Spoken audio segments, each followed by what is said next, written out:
ইদানিং লন্ডনে এত গরম পড়েছে যে বাধ্য হয়েই একটা এয়ার কুলার অর্ডার করতে হলো। তো এই এয়ার কুলারটা আমি কোথা থেকে কিনেছি এবং এটার প্রাইস কত সবই থাকছে এই ভিডিওতে। এটা মোটামুটি মাঝারি সাইজের একটা এয়ার কুলার। আমি আগে কখনো লন্ডনে এত গরম পড়তে দেখিনি। এবছর একদম মাত্রা ছাড়িয়ে গেছে। বক্স খোলার পরে এরকম হলুদ হলুদ দুইটা দেখলাম বটলের মতো।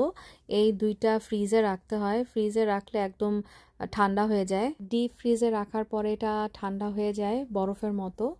এরপর এটা এয়ার কুলারের পিছনে লাগিয়ে রাখার একটা জায়গা আছে, বাতাসটা ঠান্ডা আসে। রিমোট কন্ট্রোল দেওয়া আছে এবং এটার সাথে 4টা হুইল দেওয়া আছে। হুইলটা খুবই উপকারী কারণ পানি দেওয়ার পর এটা অনেক ভারী হয়ে যায়, তো এটা মুভ করতে সমস্যা। হুইল থাকার কারণে এক ঘর থেকে আরেক ঘরে ঠেলে ঠেলে নিয়ে যেতে সহজ হয়। তো এটা পুরোটাই একটা হোয়াইট কালারের কুলার। আমি এই কুলারটা B&Q থেকে অর্ডার করেছি। এটার প্রাইস পড়েছে 209 পাউন্ড। আমি তোমাদেরকে ওদের ক্যাটালগটা দেখিয়ে দিচ্ছি। তো এখানে বিভিন্ন রকমের অপশন দেওয়া আছে, mood, speed, on off button, আরও অনেক অপশন দেওয়া আছে।